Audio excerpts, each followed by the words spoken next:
국민의힘 비대위원장이 어떻게 되느냐가 생각보다 시간을 굉장히 끌고 있어요.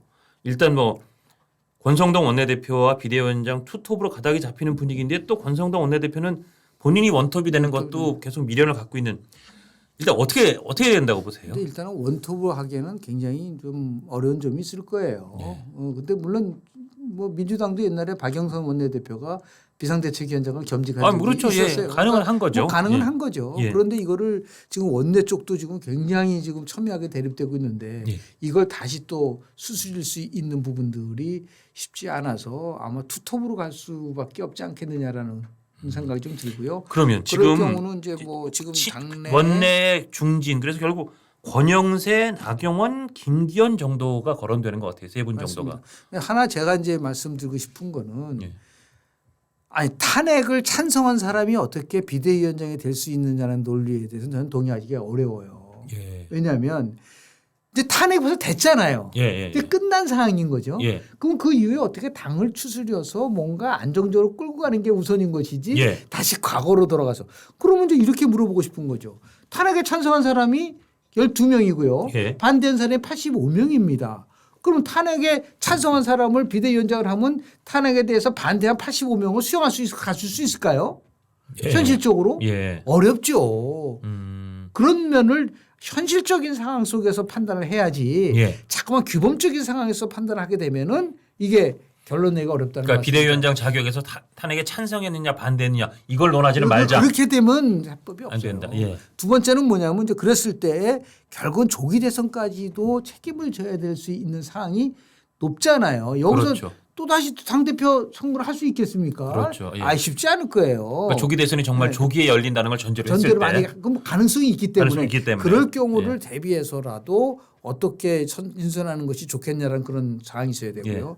그래서 먼저 권영세 지금 저 의원 같은 경우는 오선에 나름대로 뭐 친위라고 하지만 개파색이 그렇게 강하지는 않은 분이시고 합리적이다 그리고 이런. 안정감 예. 있고 합리적이고 또 선거에 많이 참여를 했어서 선거를 예. 너무 잘 알죠. 예. 왜냐하면 2012년 대통령 선거 때는 당시에 박근혜 대통령과 같이 사무총장도 했었고 그렇죠. 인수위에서 부위원장도 했었고 그렇죠. 그런 부분들이 예. 있고요.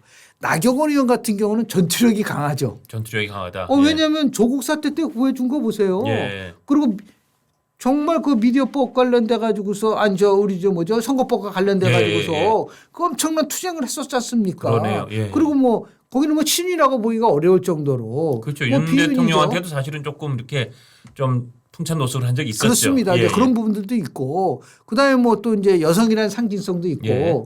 근데 뭐 우리 김기훈 당 대표는 이전에 당을 한번 끌고 갔다가 중도에서 이제 그 나와서 그렇죠. 예. 비상대책위원장으로 이제 한동훈 위원장을 갔기 때문에 예. 또 다시 비대위원장으로 했을 때 올 수 있는 그러한 약점들이 좀 있을 수 그럼 있겠어요. 누가 제일 적절하다고 보세요? 뭐 저는 뭐 어느 분이 돼도 예. 어느 분이 돼도 뭐 당을 저는 중요한 게 뭐냐면 됐을 때 무엇을 할 수 있느냐가 중요한 것이지. 예. 그래서 어떻게 당을 쇄신하. 더 중요한 거는 지금 뭐 쪼개져 있잖아요. 예. 이걸 어떻게 하나로 이제 화합을 할 수 있는 예. 그러한 역량과 더불어서 그런 의지를 갖고 있느냐가 상당히 중요하지 않겠는가라는 생각을 좀 하게 되세요. 예. 이걸 빨리 조속히 마무리 져서 예. 정말 국민들에게 새로운 모습을 보여줄 수 있는 한 번도 해보지 않은 개혁을 단행할 수 있는 의지. 예. 그게 절대적으로 필요하지. 그건 사람의 문제가 아니다라고 봐요.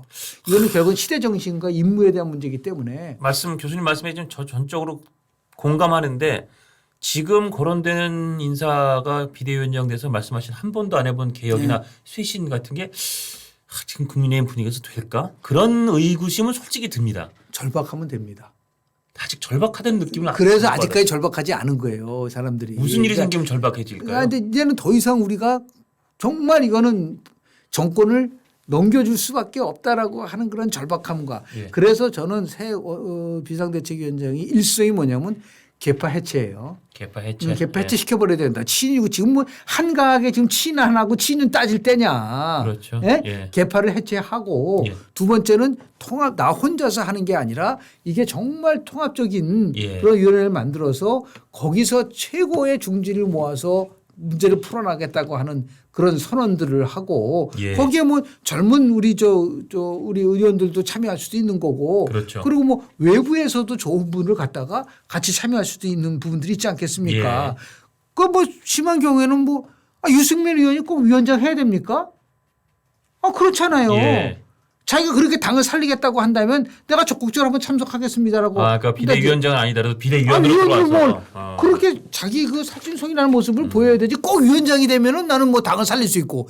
저는 그렇다고 보지 않아. 내가 만약에 유승민이면 나는 어떤 직책이라도 주면 내가 가가지고 당을 살리도록 노력하겠습니다라든지. 예. 이게 얼마든지 운영에 있어서의 묘를 살릴 수 있기 때문에 너무 지나치게 그럼 비관적이다. 저 사람 가지고는 안 된다라고 얘기를 하면은 정답이 없고 이상수 또 외부 인사를 또 영입을 할 경우에 올 수 있는 그런 나름대로의 어려움도 있을 수 있기 때문에 그래서 뭐 과거에는 뭐 이런 말을 하더라고요. 그럼 뭐 김종인 비대위원장이 또 오는 거 아닌가?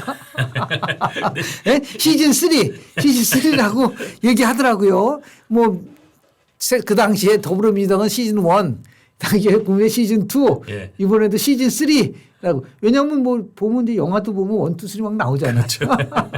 그런 얘기도 나오는데 참 이제 어려운 결정이지만 그 이후에 정말 오로지 그래서 그 처음에 그 계엄 터지고 나서 처음에 이제 부결했었잖아요. 이제 예. 투표 불성립이 됐을 때 그때 해외 언론이 한 말이 있더라고요. 국민의힘은 결국은 국가가 아니라 당을 선택했구나. 예. 이제는 우리는 당을 선택하는 게 아니라 국가를 그렇죠. 생각하고 국민을 생각할 수 있는 마음으로 전환돼야 된다라고 하고 뭐 심한 경우에 정권이 교체된다라는 것이 어떻게 보면은 민주국가의 정권이 왔다 갔다 하는 거죠. 그러나 예. 이런 그 부분에 대해서 제일 강조하고 싶은 거는 참여력을 써야죠. 참여력을 써야 된다. 보수 참여력을 예. 써야 된다. 이 상황까지 오게 된 부분들에 대해서 뭐 윤석열이 어떻고 한동훈이 어떻고 이 차원이 아니라 보수는 끊임없는 정말 반성과 성찰을 통한 예. 그 참여를 이산해야 된다고 봅니다. 예. 그게 새로운 비대위원장의 가장 큰 몫이라고 저는 봅니다.